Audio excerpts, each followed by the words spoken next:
உலக மக்கள் எல்லோருக்கும் வணக்கம். நான் உங்கள் ஜி கோபால் பேசுகிறேன். இன்னைக்கு நம்ம பேசக்கூடிய தலைப்பு என்னன்னா, சனி பகவான் ஆகப்பட்டது இத்தனை நாள் வரையிலும் ராகு பகவானுடைய நட்சத்திரமான சதய நட்சத்திரத்தில் டிராவல் பண்ணிட்டு இருந்தாங்க. இப்ப போரட்டாதி நட்சத்திரம் குருவுடைய நட்சத்திரத்தில் சனி பகவான் டிராவல் பண்றாங்க. மே மாசம் ஸ்டார்டிங்ல இருந்து இது சனி பகவான் இப்போ கும்பத்தில் இருக்கிறாரு. கும்பத்துல குருவுடைய நட்சத்திரத்துல அவர் வேலையை செய்வார். இந்த பலனாகப்பட்டது எந்த ராசிக்காரங்களுக்கு நல்லா இருக்கும் அப்படின்னு பார்த்தோம்னா, சிம்ம ராசி.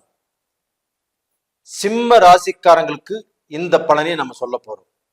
சிம்ம ராசிக்கு 7ஆம் இடத்துல இப்ப சனி இருக்கிறாங்க. இந்த சனி பகவான் ஆகப்பட்டது 7ஆம் இடத்துல இருந்து அவங்களுக்கு காரிய தடை, எடுத்த காரியங்கள்ல கண்டிப்பாக அவங்களுக்கு தடை உருவாயிருக்கும். மெயினா அரசியல்ல பிரச்சனை வந்திருக்கும். அவங்க நினைச்ச இடத்துக்கு வளர முடியாத அளவுக்கு, போக முடியாத அளவுக்கு சூழ்நிலை உருவாயிருக்கும். இப்போ இந்த எலெக்ஷன்ல கூட அவங்க எதிர்பார்த்து சீட்டு கிடைச்சிருக்காது. இது போக கவர்மெண்ட் ஜாப்ல இருந்தாலுமே, அவங்க நல்ல பொசிஷன்ல இருந்தாலுமே, அவங்க வேலையில அவங்களுடைய அதிகாரத்துக்கும் அவங்க போடக்கூடிய சைனுக்கும் கண்டிப்பாக சில பிரச்சனைகள் வந்திருக்கும். செய்யாத தப்பு செஞ்சேன் அப்படிங்கிற சூழ்நிலை வந்திருக்கும். இல்லைன்னா அவங்க ஏதாவது ஒரு குழப்பத்துல, ஏதாவது ஒரு சூழ்நிலையில ஆகாத காரியத்துக்கு கையெழுத்து போட்டு கொடுத்துருப்பாங்க, இல்ல கையூட்டு வாங்கியிருப்பாங்க, லஞ்சம் வாங்கியிருப்பாங்க. இந்த மாதிரி சூழ்நிலைகள் ஆப்பட்டது நடந்திருக்கும். அதனால அவங்க மாட்டியிருப்பாங்க. ஒரு சிலர் ஆப்பட்டது செய்யாத தப்புக்கும் தண்டனை அனுபவிச்சுட்டு இருப்பாங்க. செய்யாத தப்பு, அடுத்தவங்க செஞ்ச தப்பு இவங்க மேல வீண் பழி அதனால சஸ்பெண்டும் ஆயிருப்பாங்க. அவங்களுடைய பேர் கெட்டிருக்கும். அப்ப இதுக்கு அவங்க கேஸும் போட்டிருப்பாங்க. இதுல நம்ம எப்ப விலகுவோம், நம்ம மேல இருக்கக்கூடிய அந்த அவதூறு, அந்த பிரச்சனை கிளியர் ஆகுமா அப்படின்னு எதிர்பார்த்து காத்துட்டு இருப்பாங்க. டோட்டலா பாத்தீங்கன்னா இது போக அவங்களுடைய இல்லற வாழ்க்கை, அதுலயும் பிரச்சனை. திருமணத்துக்கு முயற்சி பண்ணி தடுங்கல இருக்கும். திருமணம் அப்படிங்கிறது முடிவு செய்யப்பட்டு அந்த திருமணத்துல தடைகள் வந்திருக்கும். இத்தனை பிரச்சனைகளையும் இந்த சிம்மராசியில பிறந்தவங்க அந்த 7ஆம் வீட்டுல சனி இருப்பதால் கண்டிப்பா இத்தனை பிரச்சனைகளையும் சந்திச்சுட்டு வந்துட்டு இருக்கிறாங்க. அந்த 7ஆம் வீட்டில் இருந்த சனி பகவானும் ராகுவுடைய நட்சத்திரத்துல சதய நட்சத்திரத்துல பயிற்சியானாங்க. சதய நட்சத்திரத்துல பயணம் செஞ்சுட்டு இருந்தாங்க. அந்த சதய நட்சத்திரமும் 8ஆம் இடத்துல இருந்தது சிம்மராசிக்காரங்களுக்கு. அப்போ சனி பகவான் இருந்தது 7ஆம் இடம், ராகு இருந்தது 8ஆம் இடம்.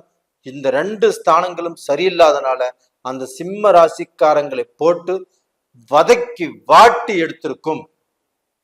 அப்போ அவங்க தன்னுடைய வாழ்க்கையில இத்தனை வருட காலமாக தான் அனுபவிக்காத கஷ்டங்களை அனுபவிச்சு பார்த்துட்டாங்க. இந்த கடந்த 2 வருஷம் 3 வருஷ காலமாகவே அவங்க வாழ்க்கையில ஒரு நல்ல பொசிஷனுக்கு வர முடியல, ஒரு நல்ல நிலைமைக்கு வர முடியல, அந்த சந்தோஷங்களை உணர முடியல.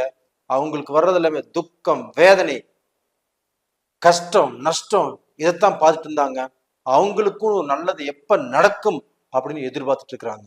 அந்த நல்லதாகப்பட்டது இப்போ இந்த போரட்டாதி நட்சத்திரத்தில் சனி பகவான் டிராவல் பண்றதுனால அந்த சனி பகவானும் குருவுடைய வேலையைத்தான் செய்வாரு. அப்ப அந்த குரு பகவான் எங்க இருக்கிறாருன்னா, சிம்ம ராசிக்கு 10ஆம் இடத்துல, அதாவது மேசத்திலிருந்து 9ஆம் இடத்திலிருந்து பெயர்ச்சியாகி ரிஷபத்துக்கு மே மாசம் 1ஆம் தேதி குரு பகவான் பெயர்ச்சி ஆயிட்டாங்க. அந்த குரு பகவான் ஆப்பட்டது சிம்ம ராசிக்கு 10ஆம் இடத்துல இருக்கிறாங்க. அப்ப அந்த 10ஆம் இடத்துல இருந்தால் பதவி பறிபோகும் அப்படின்னு ஒரு சிலர் சொல்றாங்க. கண்டிப்பாக அப்படி இல்லை. 10ஆம் இடத்துல இருந்தால் நம்ம தூர தேசம், இடம் விட்டு இடம் மாறி போய் தொழில் செய்வோம், இல்லைன்னா இடம் மாற்றங்கள் உருவாகும். இடம் மாற்றத்தை நம்ம எதிர்பார்த்துட்டு இருப்போம், அது கண்டிப்பாக நடக்கும். அப்ப இந்த மாதிரி விஷயத்தினால அவங்க தான் இருக்கக்கூடிய இடத்தை விட்டு மாறி போய் தொழில் செய்வதற்குண்டான வாய்ப்புகள் உருவாகும். அப்போ ஆணொரு பக்கம் பெண்ணொரு பக்கம் இருந்திருந்தாலும் அப்ப அந்த ஆணும் பெண்ணும் ஒண்ணு சேர்ந்து குடும்பத்தை நடத்தக்கூடிய வாய்ப்புகள் உருவாகும். அது இந்த பீரியட்ல கட்டாயமா நடக்கும். அப்ப இது போக அவங்க தொழில் ஏதாவது பிரச்சனைகள் வருமா அப்படின்னா 10ஆம் இடத்துல குரு இருக்கிறதுனால, அப்ப இந்த சனி பகவானும் குருவுடைய நட்சத்திரத்துல பெயர்ச்சியாகி அந்த நட்சத்திரத்தின் வாயிலாக இயங்குவதால் இவங்களுக்கு தொழில்ல ஏதாவது பிரச்சனைகள் வருமா அப்படின்னா எந்த பிரச்சனையும் வராது. சனி பகவானும் உங்களுக்கு 7ஆம் இடத்துல இருந்து குருவை போல் இயங்கி உங்களுக்கு தொழில்ல உங்களுக்கு நல்ல பாதையில போவதற்குண்டான பாதையைத்தான் காட்டும். நீங்க தொழில் பண்றவங்களா இருந்தாலும் சரி, பிசினஸ் பண்றவங்களாக இருந்தாலும் சரி, ஒரு வியாபாரம் பண்றவங்களாக இருந்தாலும் சரி, அவங்களுக்கு இப்போ வருமானம் நீங்க செய்யக்கூடிய தொழில்ல கண்டிப்பாக வரும். அப்ப அந்த வருமானம் ஆகப்பட்டது தடைபடாது, அந்த வருமானம் குறையாது. அதுபோக புதுசாக நீ கான்ட்ராக்ட் எடுக்கலாம்.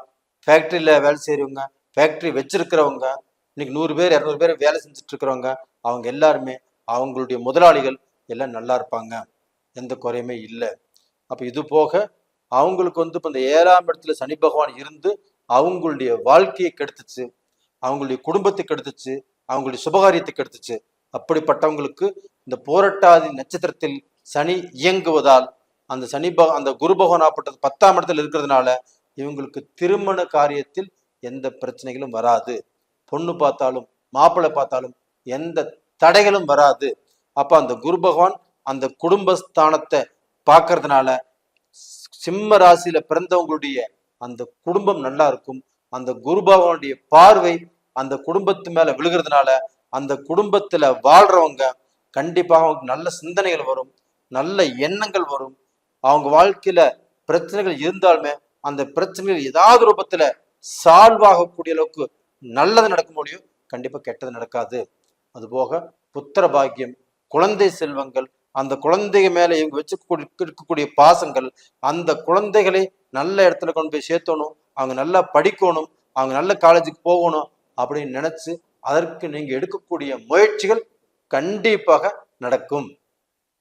இது போக சிம்மராசியில பிறந்தவங்களுக்கு ஆப்பட்டது இப்போ ஃபைனான்ஸ் ஒர்க்கும் கேட்குறீங்க, ரொம்பவுமே கடன் வாங்கி வட்டி கட்டி அந்த வட்டி கட்ட முடியாத சூழ்நிலை இருக்கிறீங்க, ஏதாவது குறைந்த வட்டியில நம்மளுக்கு காசு கிடைச்சதுன்னா அதெல்லாமே நம்ம திருப்பி விட்டுடலாம், நம்ம அதிக வட்டியிலிருந்து தப்பிச்சுக்கலாம் அப்படின்னு நீங்க முயற்சி பண்ணிட்டு இருந்தீங்கன்னா அந்த முயற்சிகளும் திருவினையாகும்.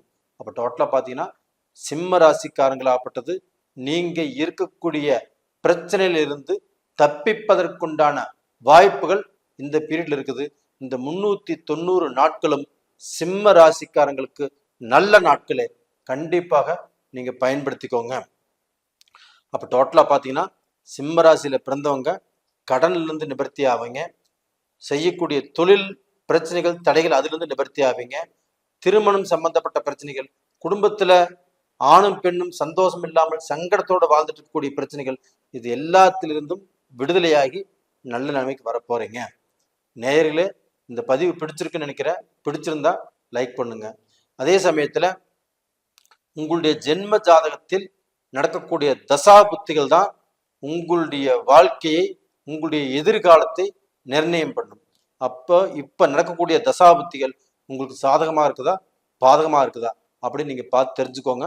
அப்படி தெரிஞ்சுக்கிற மாதிரி தான் கீழே 2 நம்பர் கொடுத்துருக்குறோம், கான்டாக்ட் பண்ணுங்க, வாட்ஸ்அப் பண்ணுங்க. உங்களிடமிருந்து விடைபெறுவது உங்களின் ஜி கோபால். நன்றி, வணக்கம்.